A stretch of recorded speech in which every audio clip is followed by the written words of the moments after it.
तो चलिए, hello everyone, मेरे बच्चों। आज हम लोग जो वीडियो बनाने वाले हैं वो वीडियो का नाम है, चैप्टर का नाम है जनन स्वास्थ्य, है ना। जनन स्वास्थ्य।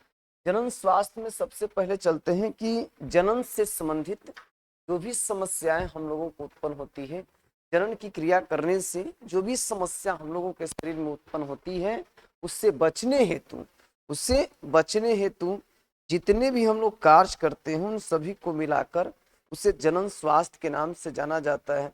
मतलब सीधी सी बात है कि बाबू, जनन से संबंधित विभिन्न प्रकार के रोग को होने से बचने हेतु जो भी हम लोग कार्य करते हैं उससे हम लोग कहते हैं मानव जनन। एक मिनट छोड़ो, देख लेते हैं।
चलिए छोड़िए। हाँ, तो जनन स्वास्थ्य के नाम से जाना जाता है। यानी जनन से संबंधित जितनी भी समस्या होती है, मान लिया जाए कि आप जनन की क्रिया करते हो और जनन की क्रिया करने से जितने भी आपके शरीर के अंदर जो विभिन्न प्रकार के रोग होते हैं या विभिन्न प्रकार के जो शरीर में परिवर्तन होता है, विभिन्न प्रकार की जो शारीरिक रूप से कमी होती है, मानसिक शारीरिक रूप से जो कमी होती है, उससे हम लोग बचने हेतु जितना भी उपाय करते हैं उसे जनन स्वास्थ्य के नाम से जाना जाता है। ये जनन स्वास्थ्य के बारे में सबसे पहले WHO ने, जिसको आप कहते हैं वर्ल्ड हेल्थ ऑर्गेनाइजेशन, विश्व स्वास्थ्य संगठन, मतलब WHO का पूरा नाम होता है वर्ल्ड हेल्थ ऑर्गेनाइजेशन, जो सब इसकी गठन हुई थी कब? 1948 ईस्वी।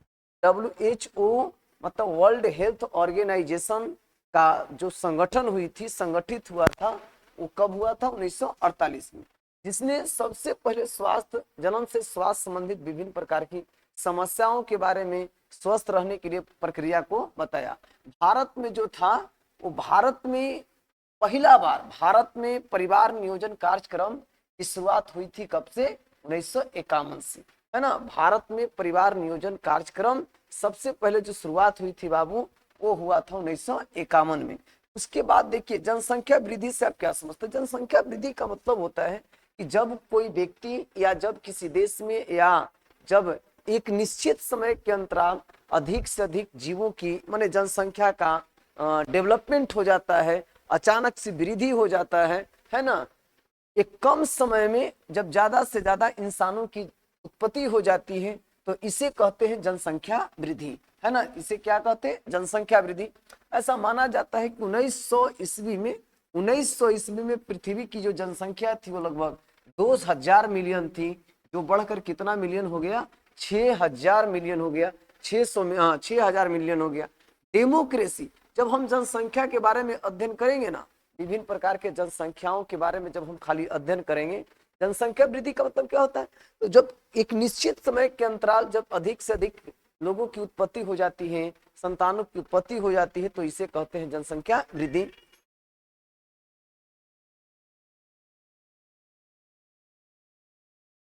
अब जनसंख्या वृद्धि का मतलब होता है, देख भाई, जनसंख्या वृद्धि का जब हम अध्ययन करेंगे तो इसे कहते हैं डेमोग्राफी। क्या कहते हैं?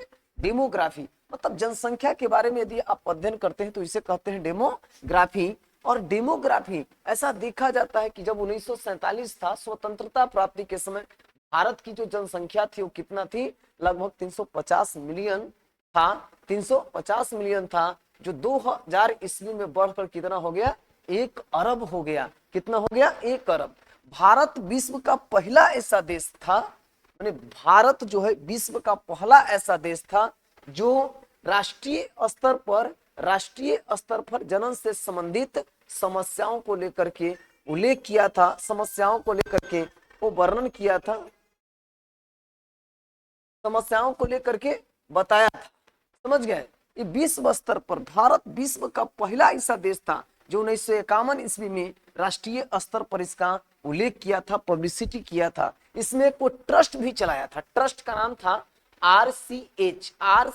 RCH का मतलब है रिप्रोडक्टिव एंड चाइल्ड हेल्थ। इसके तहत माना गया कि छोटे छोटे जो स्कूली शिक्षा में बच्चों पढ़ रहे हैं, छोटे छोटे बच्चों को सोसाइटी तक, पूरे गांव देहात में हर एक पब्लिसिटी के माध्यम से, एक ट्रस्ट के माध्यम से, विभिन्न प्रकार के पब्लिसिटी के माध्यम से छोटे छोटे बच्चों को बारे में बताया जाए। तो ये बताने का काम कौन कर रहा था? RCH, जिसे आप रिप्रोडक्टिव एंड चाइल्ड हेल्थ कहा जाता है।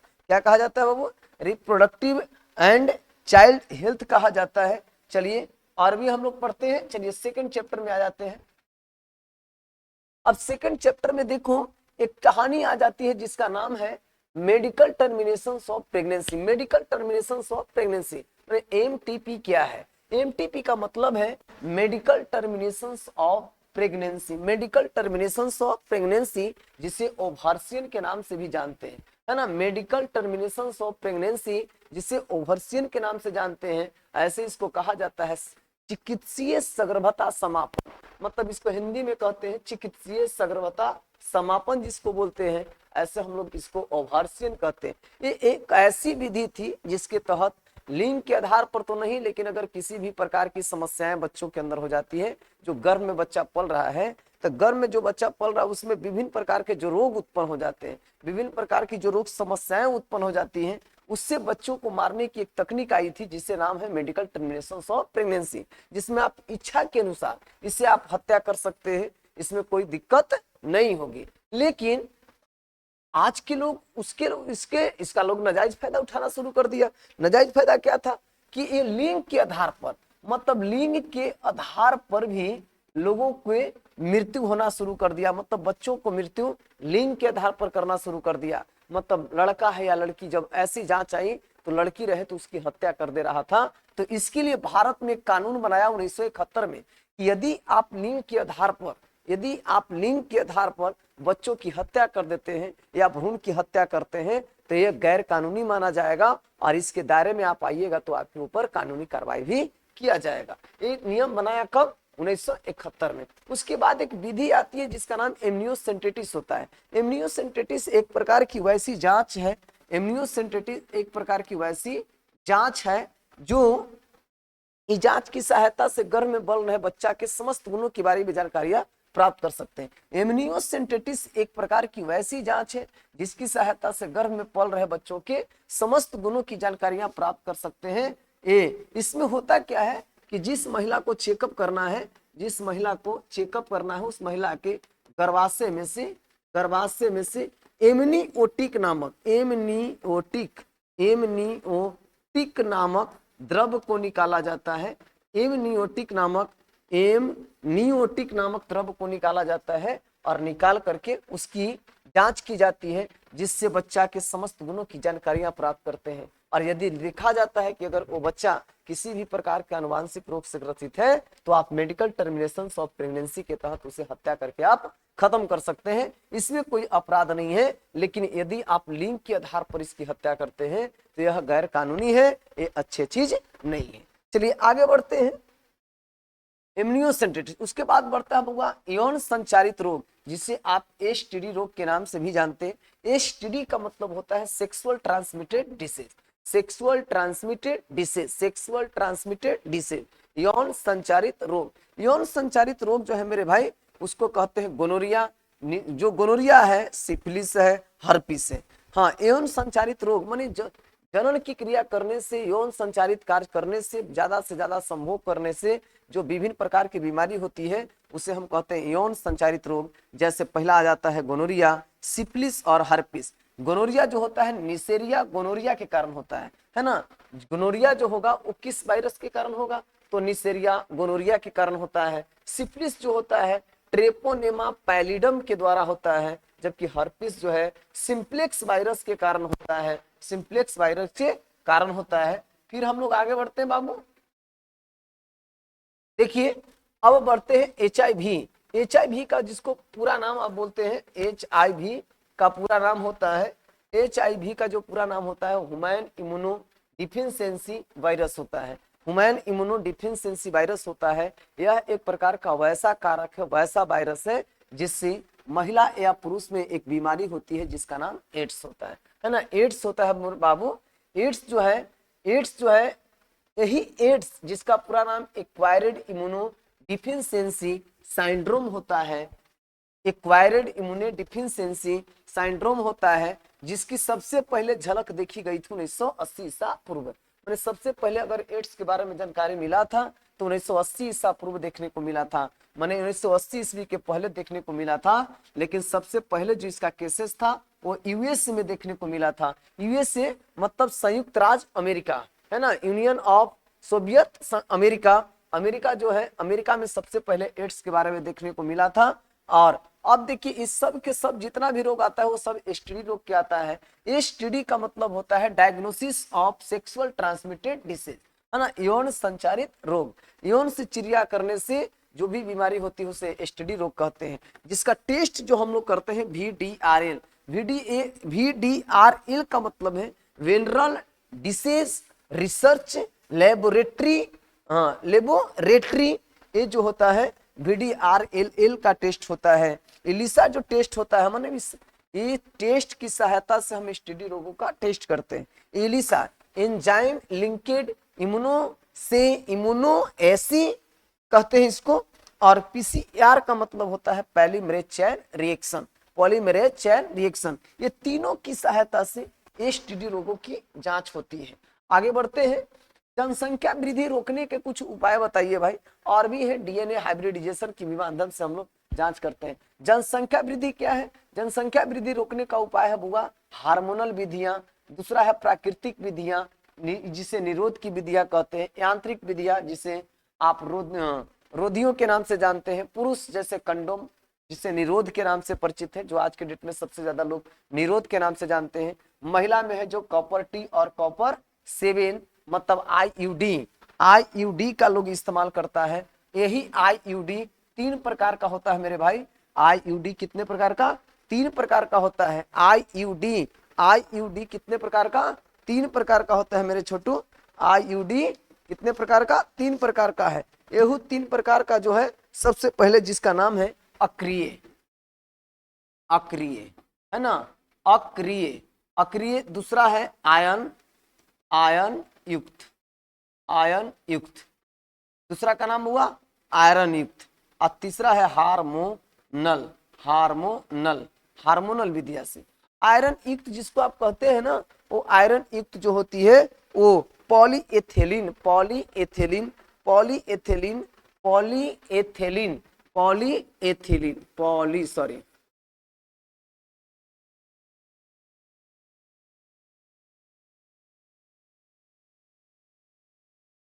पॉली पॉली एथिलीन का बना होता है, पॉली एथिलीन का बना होता है, जिसमें सबसे अधिक होती है बेरियम सल्फेट और दूसरा होता है स्टेनलेस स्टील, स्टेनलेस स्टील होता है। और दूसरी जो होती है इसमें जो बनता है ना, वो बनता है बेरियम, बेरियम सल्फेट, सल्फेट या क्या बोलते हैं stainless, stainless, stainless steel, stainless steel का बना होता है ना। जो अब बताइए स्टेनलेस स्टील का जो बना होता है ये पॉलीएथिलीन। दूसरा होता है आयरन युक्त, आयरन युक्त जो इसमें आप कहते हैं copper T, copper T, copper 7 जो कॉपर का बना होता है। किस चीज का बना होता है? कॉपर का बना होता है। इसमें 2 चीज आता है, copper T, copper T, copper T और कॉपर, कॉपर 7, कॉपर टी और कॉपर 7 ये जो है बनता है। और तीसरा है जिसका नाम है हार्मोनल, जिसे हार्मोन को आप रोक करके इसको जनसंख्या वृद्धि को रोक सकते हैं। आईयूडी का पूरा नाम होता है intra uterine device. Intra uterine device होती है। रासायनिक विधियां जिसे आप कहते हैं स्पर्मिसाइडल, जो रसायन विधि के द्वारा उसको रोका जा सकता है। सर्जिकल विधियों के द्वारा जिसे नर नसबंदी और पुरुष नसबंदी, माने महिला नसबंदी और पुरुष नसबंदी के माध्यम से भी आप इसको रोक सकते हैं। महिला नसबंदी और पुरुष नसबंदी के माध्यम से भी इसको आप रोक सकते हैं। ये था, समझ गए, यही था बुआ। और अब एक क्वेश्चन बनता है जिसे आप बांध्यता कहते हैं। बांध्यता, बांध्यता का मतलब है, इसको अंग्रेजी में कहते हैं इनफर्टिलिटी। इनफर्टिलिटी जो है, इसके माध्यम से यदि मान ले कि कोई किसी महिलाओं में या पुरुषों में किसी भी प्रकार की कमी है और जिसके कारण वो बच्चा नहीं दे पाती है, तो बच्चा जब नहीं दे पाती है तो हम ART aided reproductive technique, aided reproductive technique के माध्यम से हम लोग बच्चे पैदा कर सकते हैं। तो ये एक विधि है जो फुल्ली चैप्टर आपको समझाने का प्रयास मैंने किया है, जो टोटल टॉपिक को मैंने क्लियर कर चुका है छोटू।